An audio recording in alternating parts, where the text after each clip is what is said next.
ஆண்டவரும் இரட்சகருமாகிய இயேசு கிறிஸ்துவின் நாமத்திலே மீண்டுமாக கருணை நேரம் நிகழ்ச்சி மூலமாய் உங்களை சந்திப்பதில் மிகுந்த சந்தோஷம். கடந்த வாரம் முழுவதும் கர்த்தர் உங்களை கண்மணி போல் பாதுகாத்திருப்பார் என்று சொல்லி நான் கர்த்தருக்குள் விசுவாசிக்கிறேன்.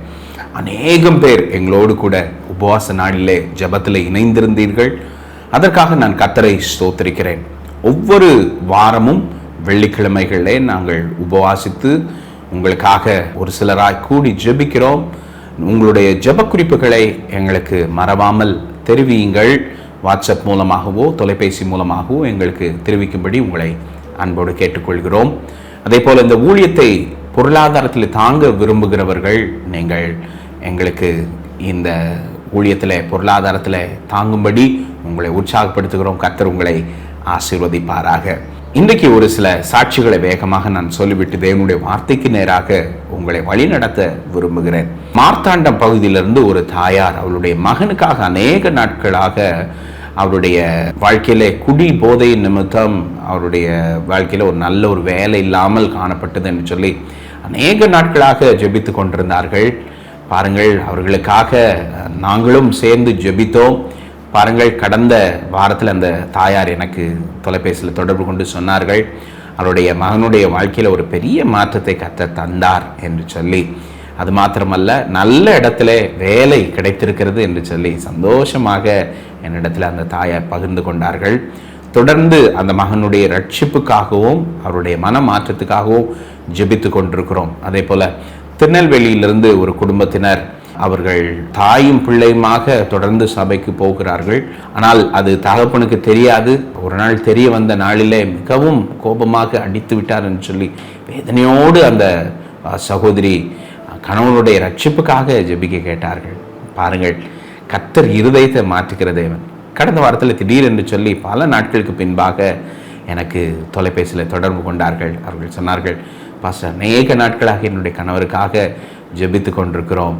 கடந்த 2 வாரமாக தொடர்ச்சியாக என்னுடைய கணவர் என்னோடு கூட சர்ச்சுக்கு வருகிறார்கள் என்று சொல்லி சந்தோஷமாக அந்த தாயார் பகிர்ந்து கொண்டார்கள். அதற்காக கர்த்தரை ஸ்தோத்திரிக்கிறேன். ரட்சிப்பு அது தேவனுடையது.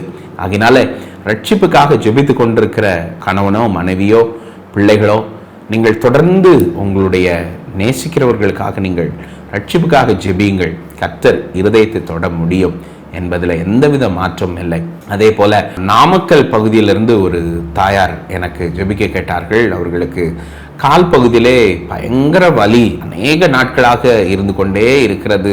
டாக்டர் இடத்துல சென்றால் டாக்டர்கள் வயதாகிறது நிமித்தம் இந்த வலி இப்படியே தான் இருக்கும் என்று சொல்லிவிட்டார்கள் என்று சொல்லி கண்ணீரோடு ஜெபிக்க கேட்டார்கள். அவர்களுக்காக கடந்த வாரத்திலே உபவாசித்து ஜெபித்த பொழுது அந்த தாயார், ஒரு பெரிய மாற்றத்தை நான் உணர்ந்தேன் என்று சொல்லி அந்த சாயந்தரமே என்னிடத்தில் தொலைபேசியில் தொடர்பு கொண்டு சொன்னார்கள், கர்த்தர் அற்புதம் தருகிற தேவனாய் இருக்கிறார்.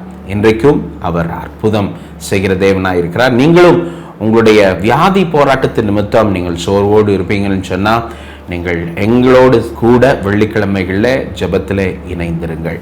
கர்த்தர் உங்களை ஆசீர்வதிப்பாராக. ஒரு குடும்பத்தினர் அநேக நாட்களாக அவர்கள் கடன் பிரச்சனையிலிருந்து கர்த்தர் விடுதலை தர வேண்டும் என்று சொல்லி ஜெபித்து கொண்டே இருந்தார்கள். அவர்கள் கடந்த வாரத்தில் தொலைபேசியில் தொடர்பு கொண்டு சொன்னார்கள், அவர்கள் முதலாளியிடத்தில் இருந்து வர வேண்டிய ஒரு சில பணங்கள் அநேக மாதங்களாக அந்த முதலாளி கொடுக்காமல் வைத்து கொண்டே இருந்தார் என்று சொல்லி வேதனையோடு சொன்னவர்கள். அவங்க சொன்னாங்க, கடந்த வாரத்தில் அந்த முதலாளிகளுடைய கண்களில் தயவு கிடைத்து அந்த பொருளாதாரங்கள் மொத்தத்தையும் அவர்கள் பெற்றுக்கொள்ள கர்த்தர் கிருபை தந்தார் என்று சொல்லி சாட்சியாக சொன்னார்கள். இப்பொழுது அந்த கடனில் ஒரு பெரிய ஒரு மாற்றம் ஏற்பட்டிருக்கிறது என்று சொல்லி சந்தோஷமாக பகிர்ந்து கொண்டார்கள். கர்த்தர் அவாந்திர வெளியிலே ஆறுகளை கொண்டு வருகிற தேவன். இன்றைக்கு உங்களுடைய சூழ்நிலைகளில் நீங்கள் ஒரு அவாந்திர வெளியை போல காணப்படலாம், பாலைவனத்தில் விட்டது போல உணரலாம். கர்த்தர் காரியங்களை வேறு விதமாக மாற்ற முடியும். நீங்கள் எங்களோடு கூட ஜெபத்தில் தரித்திருக்கும்படி உங்களை அன்போடு வரவேற்கிறோம். இன்றைக்கு தேவனுடைய வார்த்தை. இந்த மாதத்தில் நான் உணர்கிறேன், கர்த்தர் இயற்கைக்கு அப்பாற்பட்ட விதத்தில் அதிசயங்களை செய்கிற தேவன் என்று சொல்லி நான் நம்புகிறேன். இன்றைக்கு உங்களுடைய சூழ்நிலைகளில் ஒரு அற்புதம் நடக்கவில்லை என்று சொன்னால் இந்த காரியத்தில் ஒரு மாற்றத்தை என்னால் பார்க்க முடியவே முடியாது என்று சொல்லி ஒரு சில காரியங்கள் காணப்படலாம். ஒருவேளை கடன் பிரச்சனை, இது ஏதாவது அற்புதம் நடந்தாதான் இந்த காரியத்தில் ஒரு மாற்றத்தை பார்க்க முடியும். ஒரு வியாதி போராட்டமாக இருக்கலாம், அல்லது திருமண காரியங்கள், கற்பத்தின் கனி என்று சொல்லி ஒரு சில காரியங்களில் இயற்கை மாறும் பொழுதுதான் இயற்கைக்கு அப்பாற்பட்ட நன்மைகள் வர முடியும். வேதத்தில் ஒரு பகுதியை நான் காண்பிக்க போகிறேன். இன்றைக்கு நீங்கள் ஒருவேளை உங்களுடைய வாழ்க்கையில் இயற்கைக்கு அப்பாற்பட்ட அற்புதத்தை எதிர்பார்த்து கொண்டிருக்கலாம். இது உங்களுக்கான செய்தி. ஆமென். இதை கவனமாக கவனிங்கள். கர்த்தர் எப்படி காரியங்களை வாய்க்க பண்ண முடியும் என்று சொல்லி வேதத்தில் யோவான் 2ஆம் அதிகாரத்தை திருப்பிக் கொள்ளுங்கள். முதல் வசனத்திலிருந்து நாம் வாசிக்க போகிறோம். 3ஆம் நாளிலே கலிலேயாவில் உள்ள கானா ஊரிலே ஒரு கல்யாணம் நடந்தது. இயேசுவின் தாயும் அங்கே இருந்தாள். இயேசுவும் அவருடைய சீஷரும் அந்த கல்யாணத்துக்கு அழைக்கப்பட்டிருந்தார்கள். திராட்சை ரசம் குறைவுபட்ட போது இயேசுவின் தாய் அவரை நோக்கி, அவர்களுக்கு திராட்சை ரசம் இல்லை என்றாள். பாருங்கள், இயேசு பல இடங்களிலே ஊழியம் செய்து கொண்டிருந்தார். இந்த கானா என்று சொல்லப்படுகிற அந்த ஊர் மிக விசேஷமான ஊர். எதற்காக அந்த ஊர் பெயர் பெற்றது என்று சொன்னால், ஒரு அற்பமான காரியங்களுக்காக அது பெயர் பெற்ற ஊராக காணப்பட்டது. இன்றைக்கு உங்களுடைய வாழ்க்கையும் அற்பமான காரியங்களுக்காக நீங்கள் பெயர் எடுத்தவர்களாக கூட இருக்கலாம். இயேசு அற்பமான ஊருக்கு முதன்மையாக வந்து அற்புதத்தை நிகழ்த்த அவர் ஆயத்தமாகிற பகுதி தான் இந்த யோவான் 2ஆம் அதிகாரம். இன்றைக்கு மனுஷருடைய பார்வையில் நீங்கள் அற்பமானவர்களாக காணப்படலாம். ஆனால் தேவன் உங்களுக்காகவும் எனக்காகவும் தான் பரத்திலிருந்து பூலோகத்தில் வந்திருக்கிறார். இதை முழுமையாக நீங்களும் நானும் நம்ப வேண்டும். ஏனென்று சொன்னால், ஜனங்களுடைய நீதியை பார்த்து கர்த்தர் இறங்கி வரவில்லை. ஜனங்களுடைய பாவங்களை பார்த்து பாவத்துக்காக தன்னையே பலியாக கொடுக்கும்படியாகத்தான் கர்த்தர் பூமியிலே வந்தார். ஆமென். அதை விசுவாசிக்க வேண்டும். அதில் ஒரு விசேஷம் என்னவென்று சொன்னால், இங்கே நடக்கிற அந்த கல்யாணத்திலே திராட்சை ரசம் குறைவுபட்டது. குறைபட்ட உடனே இயேசுனுடைய தாயார் சொல்லுகிறார்கள், திராட்சை ரசம் குறைவாக இருக்கிறது என்று சொன்ன உடனே 4ஆம் வசனத்தில் இங்கே பார்க்கிறோம். அதற்கு இயேசு, ஸ்திரீயே, எனக்கும் உனக்கும் என்ன? என் வேளை இன்னும் வரவில்லை. இன்றைக்கு இயற்கைக்கு அப்பாற்பட்ட அற்புதங்கள் நடக்க வேண்டும் என்று சொல்லி நாம் அவளோடு காத்து கொண்டிருக்கிறோம். ஆனால் அவருடைய வேலைக்காக முதலாவதாக காத்திருக்க வேண்டும். இதுதான் என்னுடைய முதலாவதான பாயிண்ட். என்னவென்று சொன்னால், கர்த்தருடைய வேலைக்காக காத்திருங்கள். அப்பொழுது உங்களுக்கு இயற்கைக்கு அப்பாற்பட்ட வல்லமை வெளிப்படும். இன்றைக்கு ஜனங்கள் நினைக்கிறார்கள், நான் ஜெபிக்கிறேனே, நான் உபவாசம் போட்டு ஜெபிக்கிறேனே, எனக்கு ஏன் அற்புதம் நடக்கவில்லை என்று சொன்னால், கர்த்தர் ஏற்ற காலத்துக்காக காத்து கொண்டிருக்கிறார் என்பதை நீங்கள் மறந்து விடக்கூடாது. ஜனங்கள் அநேக நேரத்தில் நான் எதிர்பார்க்கிற நேரத்தில் இயேசு ஏன் வரவில்லை என்று சொல்லி கலங்குகிறதை நான் பார்த்திருக்கிறேன். பிரியமானவர்களே, கர்த்தர் அவருடைய நேரத்துக்காக காத்து கொண்டிருக்கிறார் என்பதை மறந்து விடாதீர்கள். அந்த நேரம் வரும் பொழுது ஜனங்கள் ஆச்சரியப்படும் அளவுக்கு கர்த்தர் ஒரு பெரிய அற்புதத்தை உங்கள் வாழ்க்கையிலே செய்ய வல்ல தேவனாய் இருக்கிறார். இன்னைக்கு சாத்தானுடைய பெரிய தந்திரம் என்ன தெரியுமா? நீங்கள் இயற்கைக்கு அப்பாற்பட்ட அற்புதங்களை எதிர்பார்த்து கொண்டிருக்கிற நேரத்தில் எதிர்மறையாக நடக்கிற காரியங்களை காண்பித்து உன்னுடைய கர்த்தரை நீ நம்பி என்ன பிரயோஜனம் என்று சொல்லி அற்பமாக பார்க்க வைக்க நினைக்கிறான். ஆனால் உங்களுடைய இருதயத்தில் ஒரு நம்பிக்கை இருக்க வேண்டும். நான் ஆராதிக்கிற தேவன், நாங்கள் ஆராதிக்கிற தேவன், அவர் உண்மையுள்ள தேவன் என்பதை நான் ஒருபோதும் மறக்கவில்லை என்று சொல்லி ஒரு வைராக்கியத்தோடு செயல்படுவீர்கள் என்று சொன்னால் ஒரு பெரிய அற்புதத்தை பார்க்க முடியும். அங்கே நடக்கிற காரியங்களை நாம் தொடர்ந்து பார்ப்போம். இயேசு சொல்லுகிறார், எனக்கு வேலை வரவில்லை. அவருடைய வேலைக்காக காத்து கொண்டிருந்த நேரத்தில் அவருடைய தாய் சும்மா இருக்கவில்லை. இன்னைக்கு அற்புதத்துக்காக காத்திருக்கேன் என்று சொல்லி ஒரு சிலர் சொல்லுகிறார்கள். ஆனால் அவர்கள் செய்ய வேண்டிய காரியங்களை செய்யாமல் அவர்கள் அற்புதத்துக்காக காத்து கொண்டிருக்கிறேன் என்று சொன்னால் அது சரியாகாது. வேதம் சொல்லுகிறது, குதிரை யுத்த நாளுக்கு ஆயத்தமாக இருக்கும், ஜெயமோ கர்த்தரால் வரும். ஒரு ஊழியக்காரர் சொன்ன வேடிக்கையான ஒரு கதை எனக்கு ஞாபகம் வருகிறது. அந்த ஊழியக்காரரிடத்துல ஒரு தாயார் வந்து சொன்னார்களாம், ஐயா, என் மகன் ஃபெயில் ஆகிட்டான், சாத்தான் என் மகனை ஃபெயில் ஆக்கிட்டான் அப்படின்னு சொல்லி சொன்ன உடனே அந்த ஊழியக்காரரு அந்த தாயாரை பார்த்து கேட்டாராம், என்னம்மா சொல்கிறீங்க, சாத்தான் ஃபெயில் ஆக்கி விட்டானா?